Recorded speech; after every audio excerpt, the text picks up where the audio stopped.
What's going on, guys?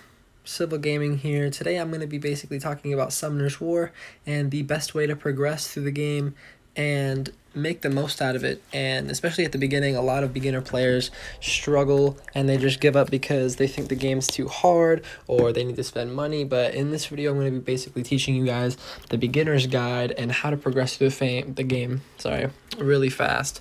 So after you get through this loading screen, you're going to summon a few monsters. You're going to summon Seek the Fire Hellhound and Elucia, the Water Fairy. Now these two monsters are actually your starting two, but you will eventually get a Wind Vagabond. And these are your three starting monsters that will be the main units that will push you through scenario. And moving to scenario is the one thing that you want to complete. So if you look at the map, we have all these maps. We have all those areas. And you want to try and complete each area as fast as you can. That's the first thing you want to do as soon as you get into this game. So, for example, Seek over here, he's going to be your damage dealer, your main hitter. Now, as you can see, there are arrows on top of the targets, and depending on the color, obviously green being good, red being bad, yellow being medium, that depends on how much damage you will do to that unit or which unit is favorable to attack. So obviously the Fire Hellhound, who's going to be your main damage dealer, is going to be the best against whichever unit has the green arrow. Now the green arrow is normally depending on what element your unit is. So for example, if it's a water unit, it's going to be strong against fire, fire strong against wind, and wind strong against water, and it's a loop.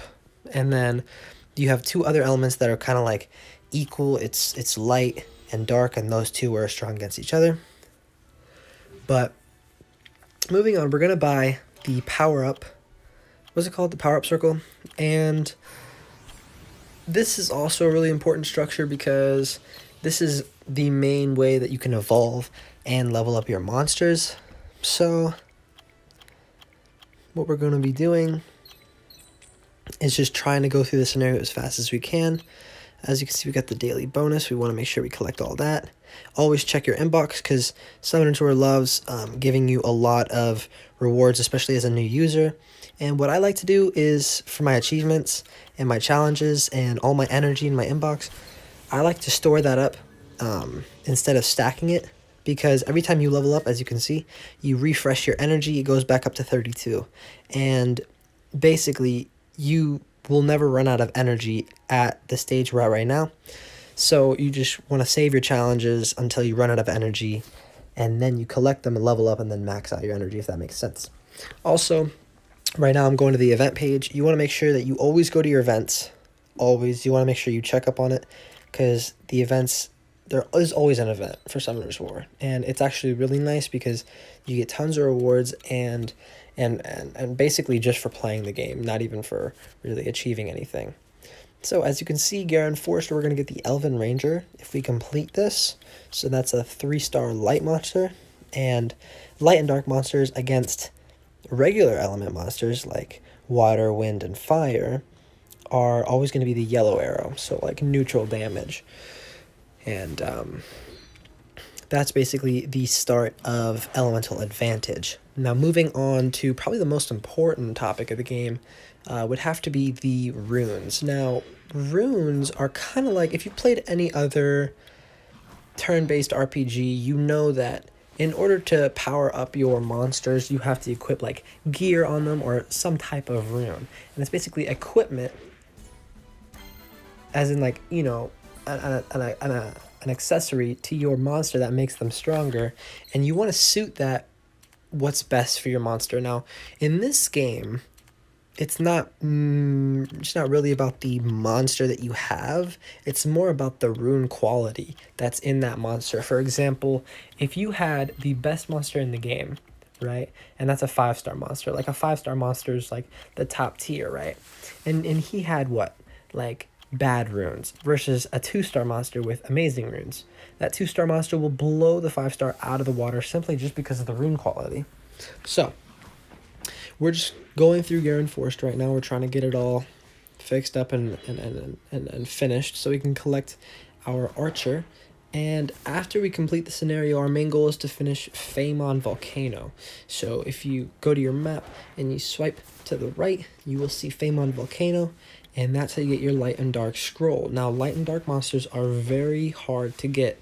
You can only get them from either secret dungeons or LD scrolls. Now, LD scrolls are very hard to come by. You can either buy them, but I prefer to stay free to play. I prefer not to spend money on any games because that just shows that it's a quality game.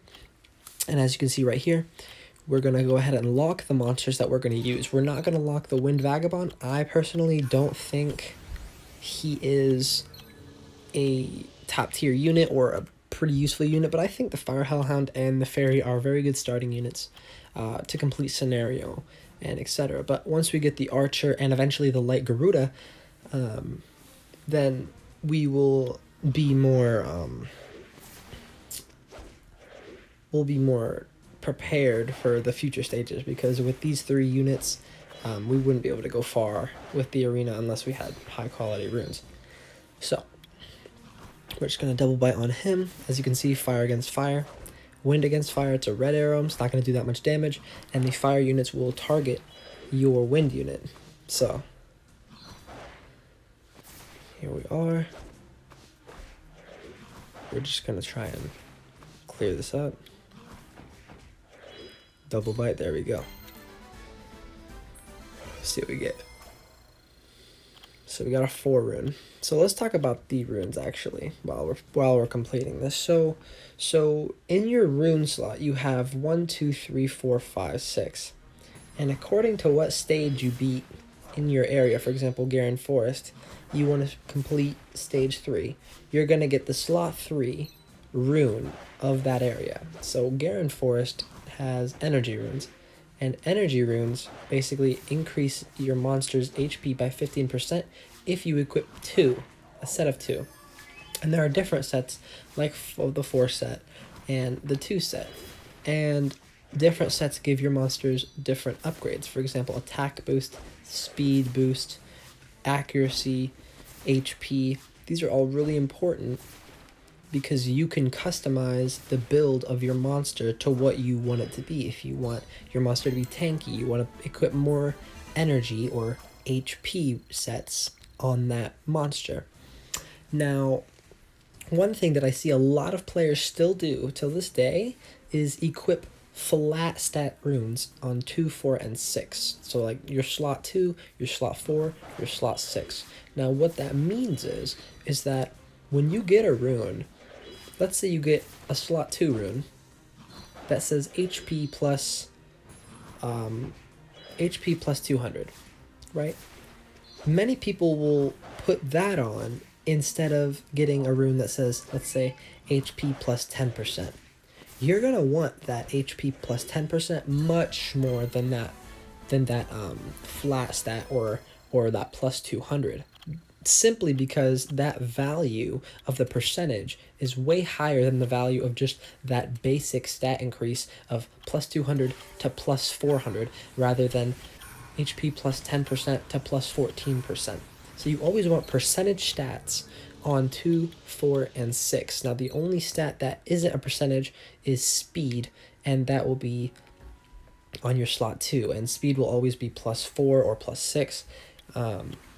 And there are obviously other like basic stats that are crit rate, crit damage, and that will never be flat. That'll always be a percentage, just from common sense.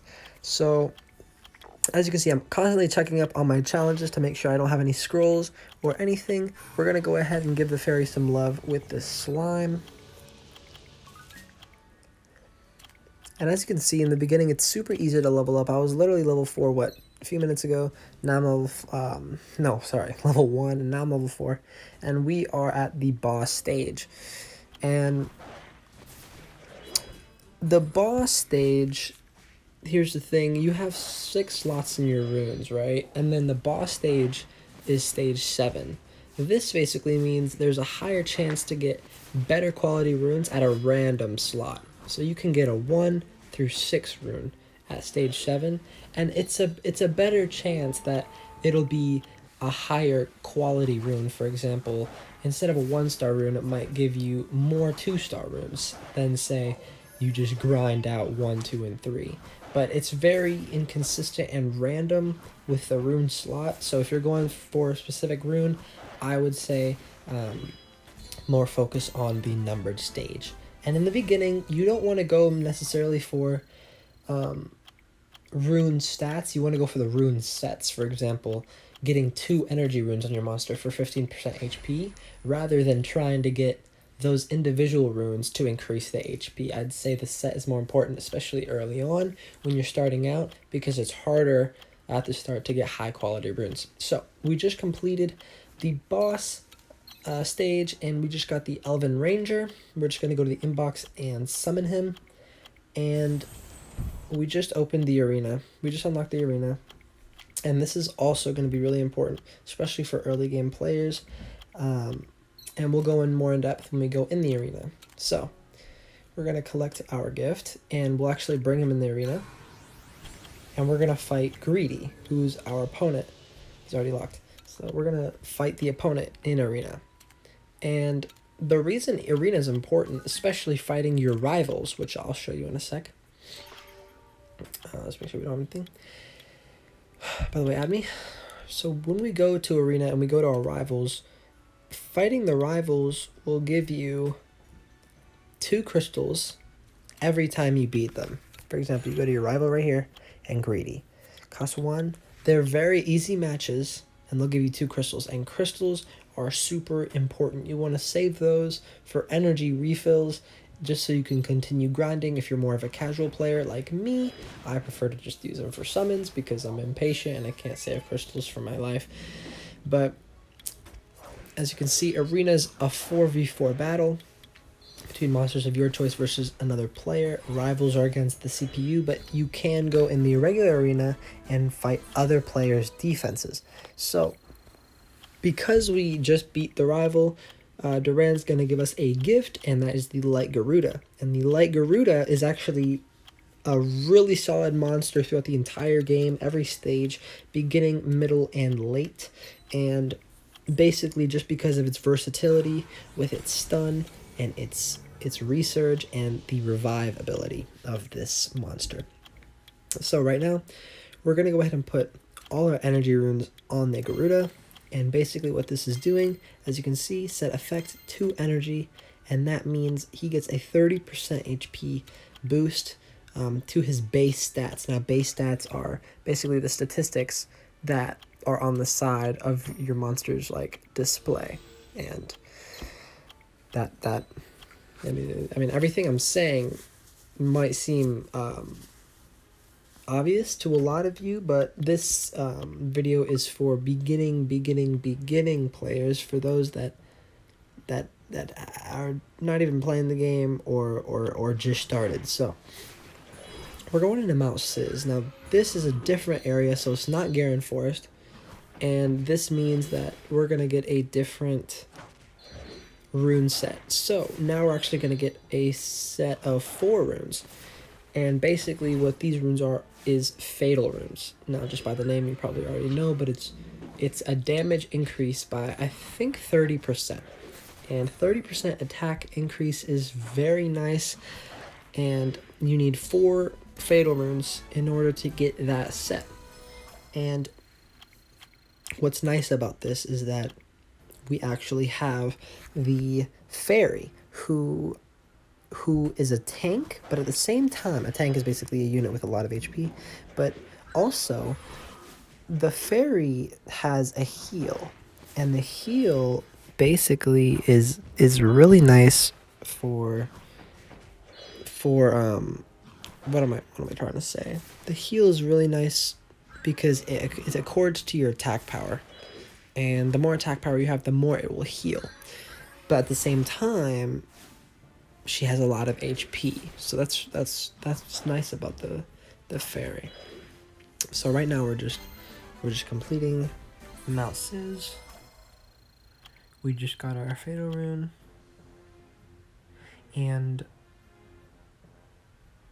here we are. We're just, as you can see, I mean, the beginning is a little boring, but you get the gist of just the fact that you want to finish the scenario as fast as you can. That's your goal. And some other tips that I can give you guys will be in future videos for more experienced players if this is a little too beginning and starting out for you. So I completely understand. So after we finish this, we're going to see what stage we're at. We're just going to let it auto. That's what I would recommend, because your monsters are strong enough to beat these stages. Maybe the golem stages will be harder, but we'll see. So you get another rune. So this is actually really nice. We haven't gotten any unknown scrolls, just consistent runes. So that's really awesome.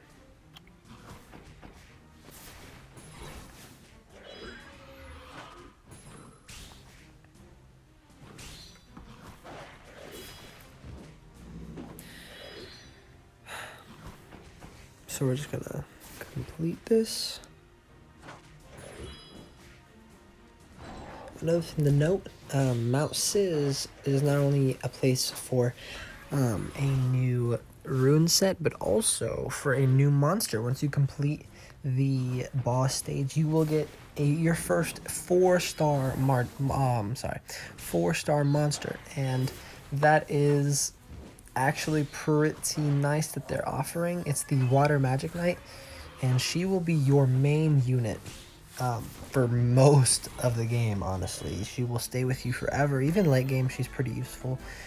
But she's a great farmer, and she can do everything. She can sustain just a lot of damage and take a few hits because of her ability to help herself heal. Now, after you finish Mount Sis, you're going to get the Magic Archer, or Lapis, and she's going to help you finish off the campaign, because as you probably would have known, the Fairy, Garuda, and the Elven Ranger just aren't strong enough to complete the scenario, but Magic Archer, being the natural 4-star with higher base stats, and just since she's a 4-star, she's naturally just better than all the other units. It'll be a lot easier, and she'll help carry you through the scenario, and she will be your main monster that you want to focus on. So after you get her, I would recommend building her Fatal HP, and then your Garuda full HP, and then your Elven Ranger Fatal Blade, and Blade runes are what you're going to get in Kabir runes, which is the stage you want to complete for Kairos Dungeon, which will be also in another video. Stay tuned for that. And I would rune your Elven Ranger Fatal Blade for extra crit rate. That's a set of 2 and a set of 4 for Fatal and Blade. And then for your Hellhound, I'd also do Fatal and Blade. For your Vagabond, if you want to build him, I'd build him full energy. And other than that, that's basically the monsters. Those are the monsters you're going to start off with for most of the beginning of the scenario. And afterwards, you'll probably be able to collect monsters on your own and build your knowledge on the game and naturally progress. I hope this helped you, and I hope you learned a lot. And if you haven't played the game, or you're just starting, just know that this game is very unique, that not a lot of games have. Now, there are a lot of games that might have tried to mimic this, but something about this game and the art style and just the smoothness and the graphics and everything just makes it so different. So if you haven't played this game, or you want to try it out, please do. It will be worth it. So I hope this helped you, and if it did, then like the video and subscribe. Peace, guys.